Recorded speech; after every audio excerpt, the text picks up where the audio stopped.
भारत माता की जय। भारत माता की जय। भारत माता की जय। वंदे वंदे वंदे। सबसे पहले पंचनंद की पूरी टीम, उसके सभी पदाधिकारीगण, सभी सदस्य, सबको मैं धन्यवाद देता हूं। आपने मुझे बुलाया। मंच पर बैठे परमजीत सिंह जी, किशन लाल गुप्ता जी, बहन लकी जी, संचालन कर रहे हाडा जी, हमारे सामने बैठे जिला अध्यक्ष हरसिमरत वालिया जी और सभी वरिष्ठ जन, सबको मैं प्रणाम करता हूं। माताओं और बहनों को विशेष रूप से प्रणाम करता हूं। आप ही लोगों के आशीर्वाद से हमारी गाड़ी चल रही है, क्योंकि खतरे बहुत हैं। धर्म युद्ध की लड़ाई आसान नहीं है। गुरुओं ने धर्म युद्ध किया था, कितनी तकलीफ झेलनी पड़ी थी। श्यामा प्रसाद जी ने एक धर्म युद्ध शुरू किया, जेल में जहर दे दिया गया। दीनदयाल जी ने एक धर्म युद्ध शुरू किया, रेलवे ट्रैक पे मिले। राजीव दीक्षित जी ने एक धर्म युद्ध शुरू किया, उनको जहर दे दिया गया। तो धर्म युद्ध की लड़ाई बहुत मुश्किल होती है, लेकिन विशेष रूप से आप सबके आशीर्वाद से ये चल रहा है।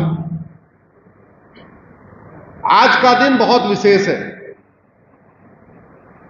वैसाखी है और 325 साल पहले धर्म युद्ध के खिलाफ हमारे गुरु ने सिंहनाद किया था। शायद 325 साल पहले अगर हमारे गुरु ने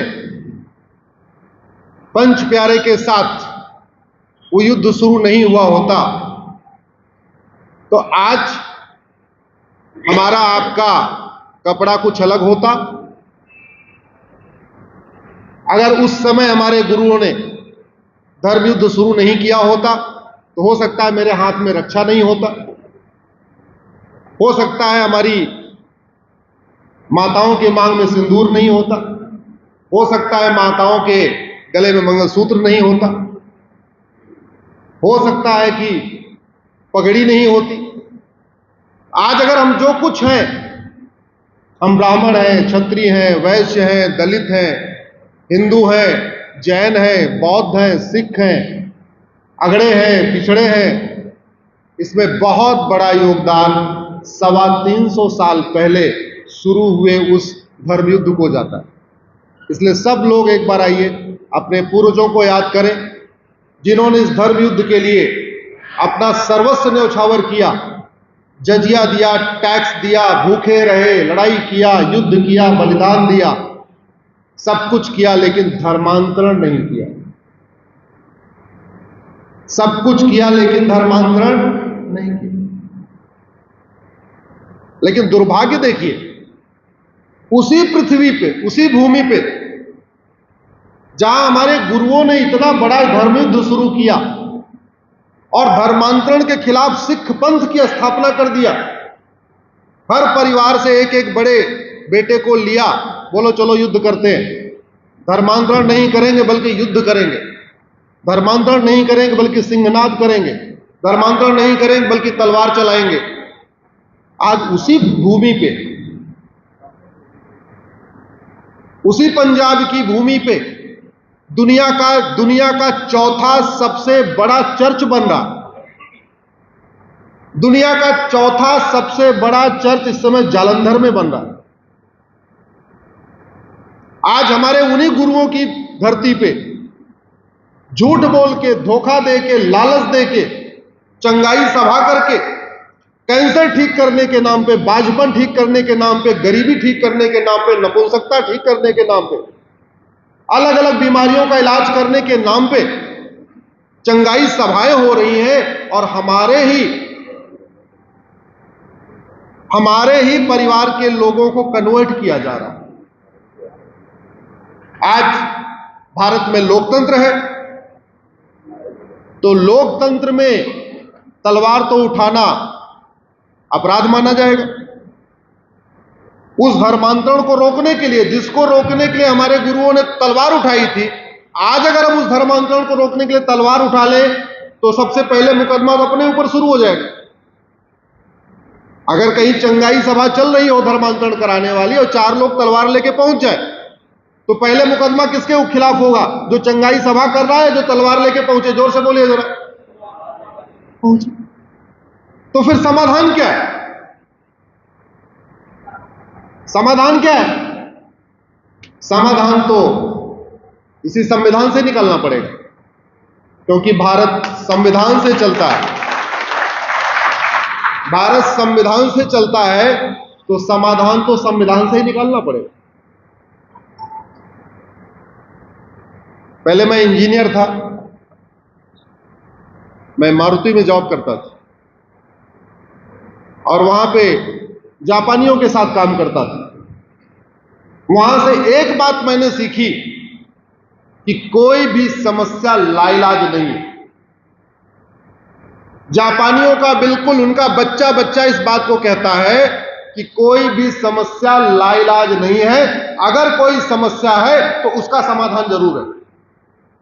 अगर आपको समाधान करना नहीं आता, यह आपकी गलती है, लेकिन कोई भी समस्या लाइलाज नहीं है।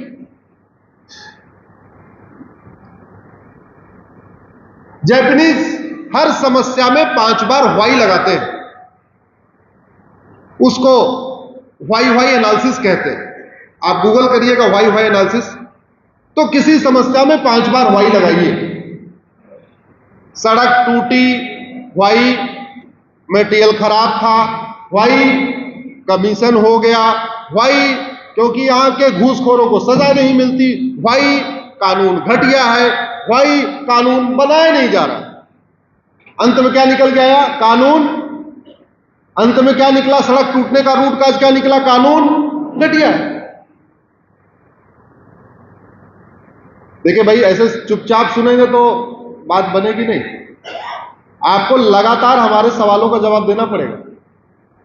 इसलिए जो मैं पूछ रहा हूं आप बोलेंगे तभी तो मुझे समझ में आएगा कि जो मैं कह रहा हूं आप तक एकदम बहस पहुंच रहा है।